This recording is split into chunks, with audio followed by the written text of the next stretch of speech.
Good afternoon. Sadly, we are here today to confirm the first death of a resident of Tulsa County from COVID-19. This individual was a man in his 50s who passed away yesterday. Our sympathies and prayers and thoughts go out to their family. As you know, there are many privacy laws that surround these types of cases. We will not be releasing specific individual about this information about this person. What I do want to tell everybody is that we have conducted an exhaustive epi investigation of this case. We have identified any potential contact tracings. We have notified both school systems and organizations and businesses and individuals who might have been exposed to this person. Those individuals are currently being quarantined. No one is symptomatic. No one is symptomatic in this individual's family. There is no known risk to the community at this time from the illness that this individual suffered. One thing that I think is really important to talk about is that throughout the course of our COVID-19 investigations, most of our cases were travel associated. We have been unable to find any travel association with this case. This is our first confirmed case of community exposure, so we do know now that we have community spread. It was also announced earlier today that we now have 5 positive cases in Tulsa. We still know that our very first case is recovered. Everyone else is still recovering. There's lots of questions about testing capability. We do know that testing capability is dwindling, not only in Tulsa, not only in Oklahoma, but also in this country. We know that we have more specimens to be tested than test kits to do the testing. Requests have been put in to replenish those testing supplies. We have no idea when those test kits will come in. That's why the recommendations around social distancing and not gathering in large numbers are so important. Without the capability of vaccines and therapies, without the ability to test people who are potentially positive, it's important that everyone listen to the recommendations, listen to what Mayor Bynum has ordered here in Tulsa, and not gather. The State Public Health Lab has only a handful, and handful as close as we can come, of supplies to test individuals. They will only accept specimens for testing if the patient meets the criteria, including hospitalized individuals with symptoms, symptomatic individuals such as older adults or those with immunocompromised, or symptomatic people, including healthcare personnel who've had close contact with a suspect or lab-confirmed patient within 14 days of onset. The bottom line is that the number of lab-confirmed cases will continue to not be reflective of the number of individuals who are likely to be infected with COVID-19. The virus is spreading in our community. It's more important than ever to remain home if you are sick, limit close contact, and avoid gatherings. For patients who do not meet the criteria for testing, clinicians should submit specimens to a commercial lab. Our state lab cannot take these tests. Mildly ill patients should be encouraged to stay home and contact their healthcare provider by phone for guidance about clinical management. Patients who have severe symptoms such as difficulty breathing, fever, cough should seek care immediately. Older patients and individuals who have underlying medical conditions or who are immunocompromised should contact their physician early in the course of even a mild illness. I have sent a letter to all the incorporated communities in Tulsa County recommending the closure of bars, restaurants, and other facilities where people gather. I've been in contact with most of those city leaders. I'm in the process of meeting with most of those city leaders. We strongly support Mayor Bynum's executive order closing and restricting businesses. If we're going to protect people who live in Tulsa County, we have to come together about staying apart, and we have to do it now. There's no time frame here. We're in critical mass. We have virus spreading in our community. Also, effective March 19th today, the Oklahoma State Department of Health will suspend lobby services for vital records until further notice. This includes the offices in Oklahoma City, McAlester, and Tulsa. During this time, all vital records staff will remain on-site to fill an online phone and mail requests. You can obtain these records online. At this time, I'd like to introduce Mayor Bynum.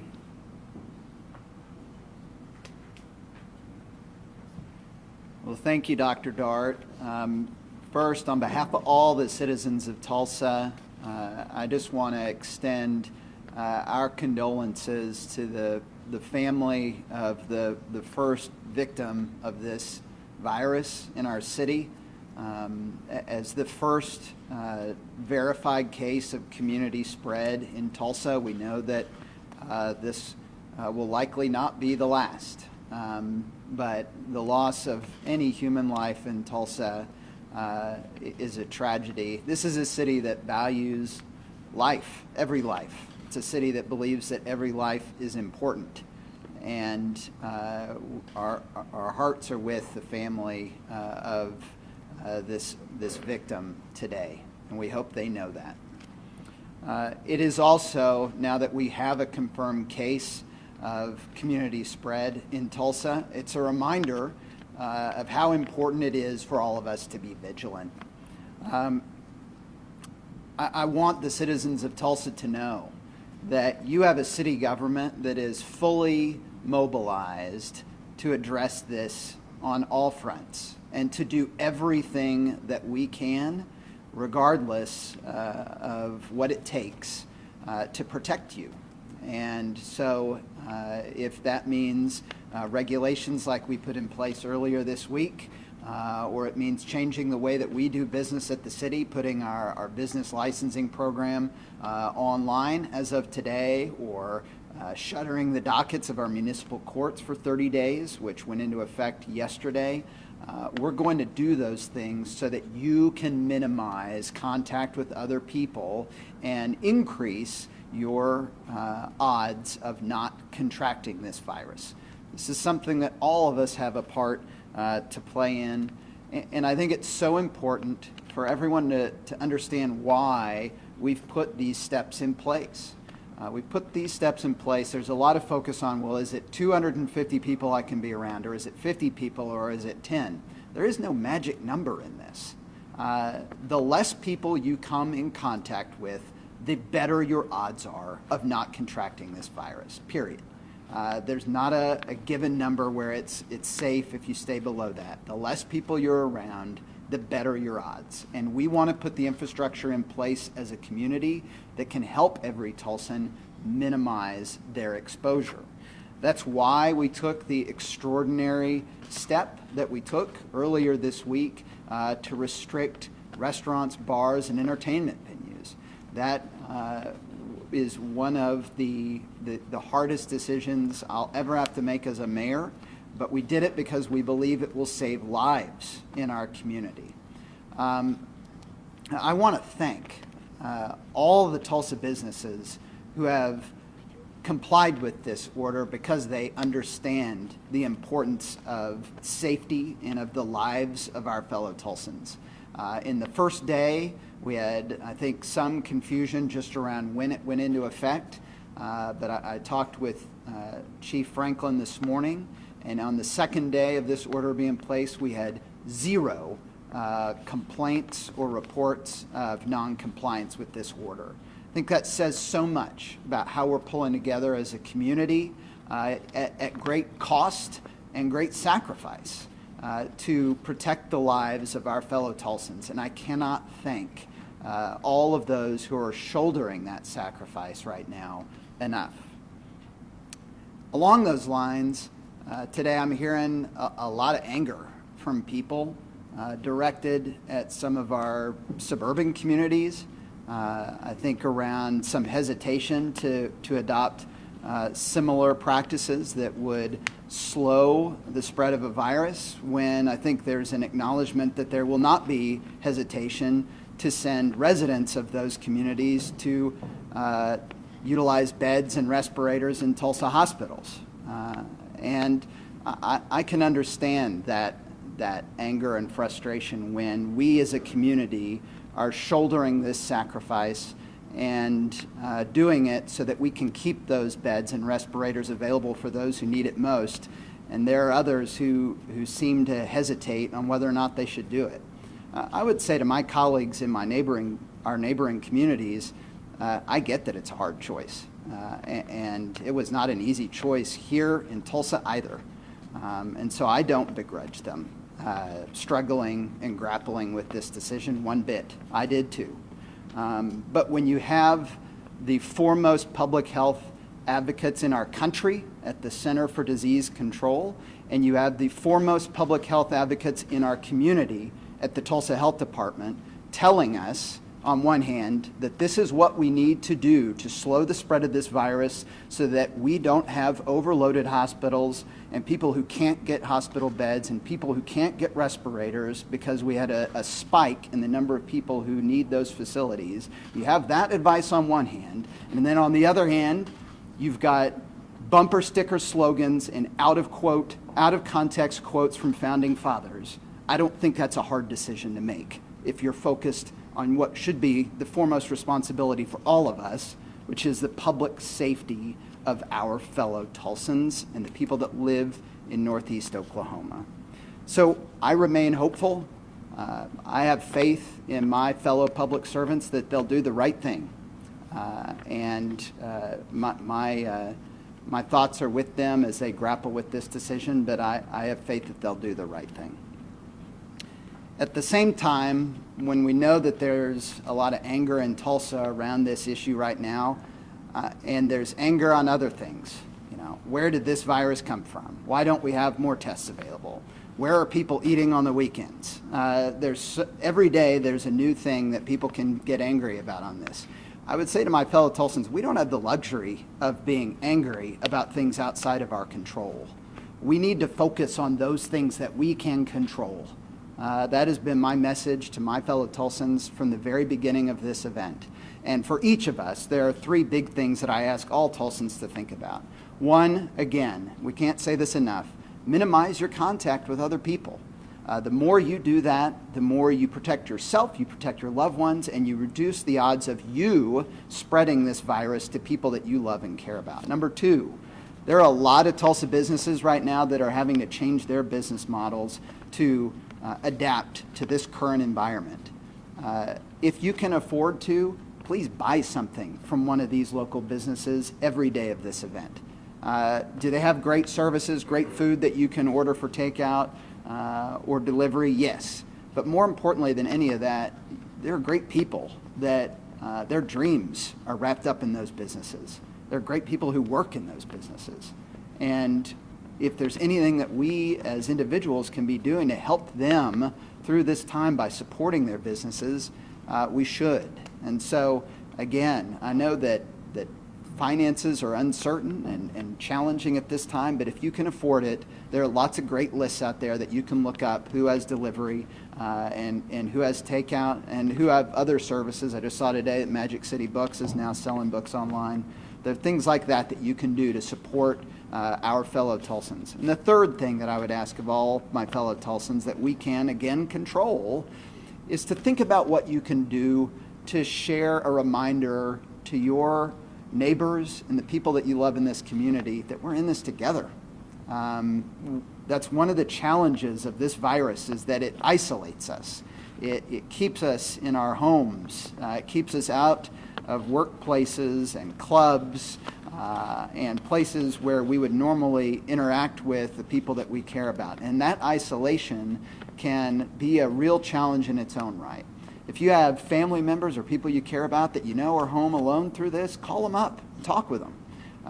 If you're so inclined, I had a fellow Tulsan yesterday suggest that we ought to put a Christmas light out in front of our house so that when people are driving around town, they see that physical reminder of that we're all in this together, and that there is a light in the dark, and that there is a reason for hope in this. My daughter and I, we went outside and we did that yesterday afternoon together as soon as we heard about it. And I've been really moved to see how many Tulsans just in the last 12 hours or so have started to do the same thing. So let's focus on the things that we can control, and if we do that, we're going to get through this together as a community. For all of the latest information that anyone needs on city services, how you can access those, what's going on with different city programs and offerings, you can go to cityoftulsa.org, and we're regularly updating that through each day with the latest information. Now I'd like to turn it over to my colleague, County Commissioner Karen Keith. I just want to say, well said, Mayor, on all fronts, and I just greatly appreciate his leadership, along with Bruce Dart, as this continues. We at the courthouse now have, our hours are exactly the same, but there's only one entrance to get in. We are open 8 to 5 through March 30th, but you can only get in one way. We are asking for only essential business be done. Many of our staff are now home working on computers. So you will go through screening if you try to come into the courthouse at this point. So we urge the public to conduct your business over the phone, email, or postal mail. And we know it's uncomfortable, it's scary, but we made this decision to protect the health, safety, and welfare of our employees, constituents, and the public at large. So these steps will help us maintain critical services. I do want to mention what's going on with the courts. Critical services are continuing, including emergency protective orders, bond dockets for release, and any other constitutionally required services mandated by law. So we are following those, but if you need help, you call 911 at this point, and they will put you in touch with those services. So if you are, cooped up at home and there are domestic violence issues, please call for help and do what you need to protect yourself.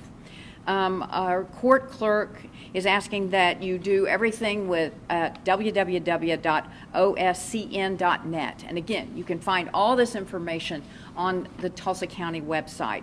Many of you are trying to pay your taxes before the end of the month. Again, you can do that. There are all sorts. There's a drop box outside the courthouse, so you can leave those payments there. They will get picked up. You can also do it by mail. Look on the treasurer's website, and that you can get help there. Inspections is also functioning with a minimal amount of people at the office, but they're working from home, and if you need help from inspections, they're there. An update on our parks. All the rec centers have been closed to the public, and this includes Chandler, Bixby, LaFortune, and O'Brien, and the South County Community Center. Now, during spring break, of course, all the camps were canceled, but at the tennis center right now, all the indoor courts are closed. You can still play outdoors, and our golf courses remain open at this time, and the only food service there is takeout. You cannot eat in the areas there. So lean on the Tulsa County website to reach out to every county division if you need some work done at the county, or your elected officials, and that's just tulsacounty.org. And so county elected officials cannot force any entity to shut down. Now, that has to come from the State Health Commissioner, Gary Cox. And I think it's so important that the state and our State Health Commissioner do what needs to be done to make sure we can nip this in the bud before it grows. Because, as you know, there are a shortage of test kits, so we don't know what we don't know. So I personally am urging them to do that. I am also personally, as an elected official, I am asking that our suburban areas please pay attention to what Mayor Bynum has done. Let's be smart. Let's contain this. And just do what we can do. For our restaurant workers and others who are laid off, I'm just going to tell you, Tulsa County has some job openings. The Sheriff Department, they need detention workers, and they will provide needed training. Census workers are also needed. So you can find all those things by Googling. Also, I want to mention that covidresources.ok.gov. That is a website that has been set up as a resource for small businesses. So please take advantage of that as well. Please use common sense. Keep your family safe. I mean, this isn't easy, but it's what we have to do at this time. So your city, your county, our health department, we as you can see, are all working very closely together. We will get through this, but to get through this, it means we all have to be smart, and we've got to work together. So please stay safe.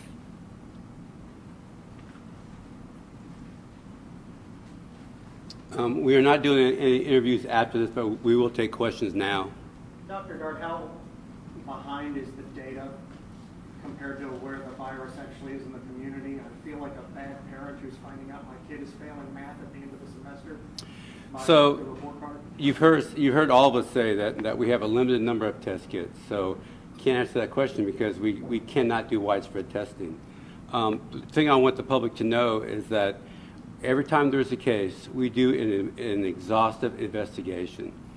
Unless you hear from the Tulsa Health Department, you have not been exposed from any of these cases to COVID-19, and that's what the public needs to remember. We get lots of questions about who are these people, where have they been, and we are finding that information out. If we don't contact you, you are not at risk. How many people are in isolation because of the deceased patient? It's a large number, and I really don't want to go into that, but there's many people through business. The family is not symptomatic. There's no risk in the schools, but the total number actually we're still gathering. So. What about medical personnel? None that I'm aware of, but once again, we're trying to be very, very sensitive to this family. They have just experienced the most heartbreaking reality you can experience. We're giving the family some time. We have been in contact with all healthcare personnel, but we're still developing that as we go. So we don't know if you already had health problems? You know, we're not going to release that's HIPAA-protected information that we're not going to release. Do you have any information about the juveniles who've been tested? Are they in Tulsa County? How did they get it? I mentioned these kids didn't travel out of the country on their own. Well, that's why we're specific to that. We have no test results back on juveniles. But as I said earlier, we have been unable to identify travel exposure, so our only recourse is to say that this is community acquired. When was the victim identified as a potential patient? When was compared to when he was tested? A day before they were tested, it went that fast. Is that unusual to be that quick from the test to? You know, it all depends on the individual and their health status. So, and frankly, the newness of this virus, we're still learning new information. People are still presenting differently and experiencing different depth of sickness because of COVID-19. Was the patient's family were they able to see him at the hospital? I honestly don't know. What city was he from? Tulsa. The governor hasn't issued any non-binding recommendations. Do we need to do something more that applies to everyone? We do. As you heard from our leadership here, people, in the absence of medical response to this, we've got to ask people not to come together. It's transmitted person to person. It's transmitted in close proximity. We look at an algorithm for risk of exposure. Prolonged contact, such as places that the mayor has ordered closed, will result in greater risk of exposure. So yes. Oklahoma still has no statewide uniform measure for this response.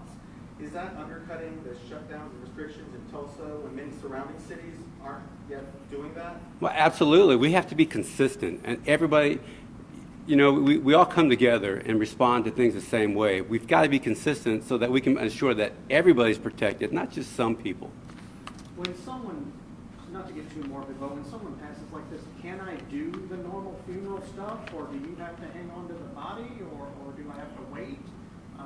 What happens? Well, let me give you, and this is heartbreaking, but let me give you an example. This family is under quarantine. They can't come out of their home for the next 2 weeks. They can't conduct the funeral for the next 2 weeks. And even if they do at this juncture, the recommendation is no more than 10 people to be gathered. So I can't think of a more heartbreaking scenario than that. This is serious and this is real. People have got to start listening to what we're telling them. Test kits. What happens when the state runs out? Do we start going back to the CDC? Why aren't we using WHO test kits? All the test kits come from manufacturers. Manufacturers have to produce those test kits. If there's no test kits, there's no tests. How many test kits do we have? What about the WHO test kits? I can't really respond to that. All I can respond to is what our manufacturers here send us. Do we have a number of test kits that are still in the state and in the area? So the bottom line is that we have, last we heard, we have about 100 test kits and 160 tests waiting to be tested. I had a question for Commissioner Keith, a couple of them. Sorry, I know this. We have some school board elections coming up in 2 weeks. Have you been given any kind of guidance from the election board about how that's moving forward? I believe the state called off the upcoming election, but I do need to double check that. I haven't heard that directly from Gwen, so I do need to double check that so I can text her and ask. When you said the National Guard is here if needed earlier, what does that mean? Well, I mean, during the flooding, all of you, that they were here and they were absolutely vital to our success in keeping the levee intact. So they're here in case we need them. And, I can see it in particular with our homeless population where we might need to call them in to help. But just the idea that they are here is of great comfort to me and probably other elected officials as well. We got a couple of calls. Have they been looking at Expo Square as kind of like a mesh triage? Oh, yes, absolutely. Expo they've already got things set up out there in case we need it. It's just a perfect place when you've got a lot of equipment coming in and big trucks and individuals coming in. So Expo is uniquely, it's ready to go. So Mark has been very proactive. He's our CEO out there. I mean, they literally are ready to go if we need them. I guess this would be for both the county and for the mayor's office. Are local officials here prepared to hand out much tighter restrictions without waiting for the state or federal go-ahead? Well, I am asking that everybody do that. I can't force anybody's hand, but if they want to be smart, then I think our other suburban entities need to follow suit with the city of Tulsa. And I am also asking that Gary Cox, he's a state health commissioner, he is the one who can single-handedly shut all this down. So I am asking Gary to take a closer look at this and try to bring some consistency on this issue. And I would say, as I've said all along on this, we're taking this hour by hour throughout the day. And so we'll evaluate everything as it comes, and we will listen to the best medical and public health guidance that we can receive.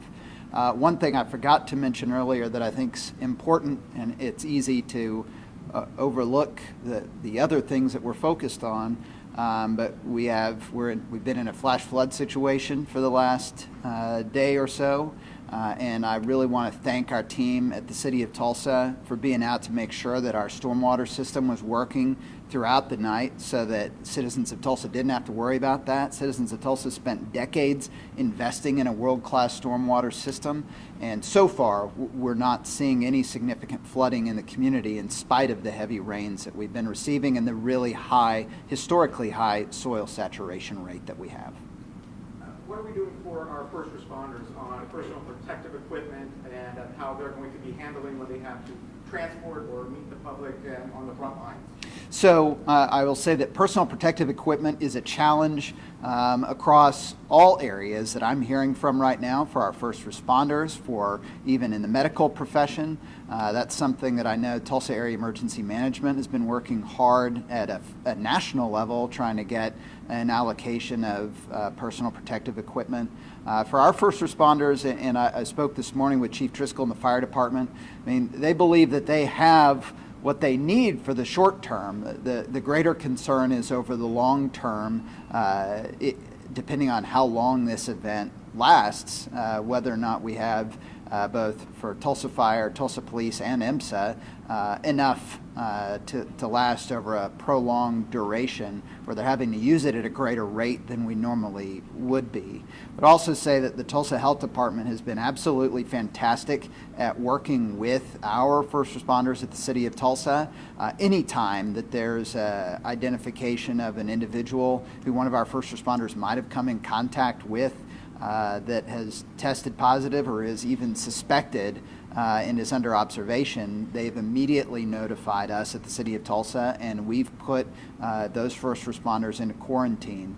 I'm very thankful. I mentioned earlier in the week that we had 3 city employees who were isolated and under observation. All of them have tested negative since then, but we'll continue with everything on this to monitor it day by day.